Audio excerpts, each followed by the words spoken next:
Iranian bombers came within just 2 minutes of striking the largest military base housing US troops in the Middle East. That's according to two sources briefed on the operation speaking to CNN. Qatari planes managed to shoot them down in their first aerial combat mission ever. So what exactly happened? Iran's Revolutionary Guard on Monday morning dispatched two Soviet-era tactical bombers towards Al Udeid, which houses typically around 10,000 US military personnel, and Ras Laffan, which is this key gas processing facility located in Qatar. The Qataris issued a warning to the Iranian jets, which were now flying at an altitude of just 80 feet to evade radar detection. That's according to one source. Qatar then dispatched its warplanes, and a Qatari F-15 fighter jet engaged in aerial combat, downing the two Iranian bombers, the source added. This was highly unusual. Not only was it Qatar's first ever aerial combat mission, but Iran's retaliation to the killing of Supreme Leader Ali Khamenei was through firing hundreds of ballistic missiles and drones on neighboring countries and not breaching their airspace using the aging aircraft that it owns. The daring operation, though, shows how far Iran is willing to go to inflict as much pain and damage in retaliation to the killing of their Supreme Leader.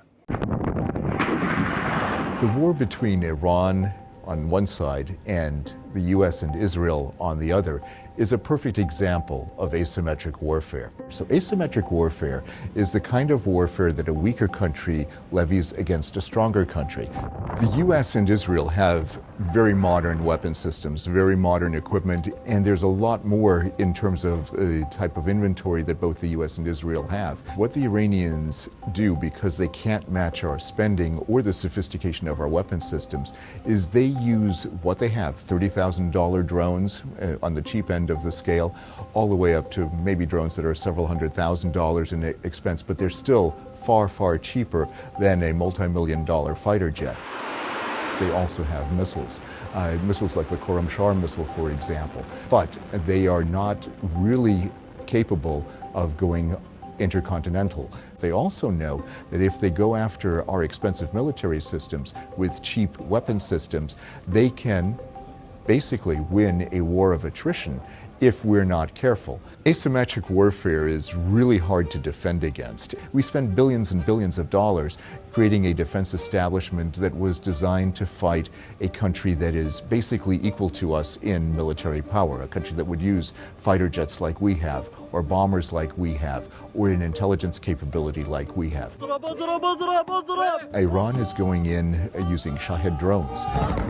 That family of drones is highly effective because it's very cheap to produce, and in fact, these drones are used against targets in places like Kuwait, where the 6 American service members were killed, as well as in places like Bahrain and Qatar and the United Arab Emirates. What they're doing is they're hitting targets of interest, either targets that are economically important, such as the Ras Tanura oil facilities in Saudi Arabia, or a hotel in Dubai.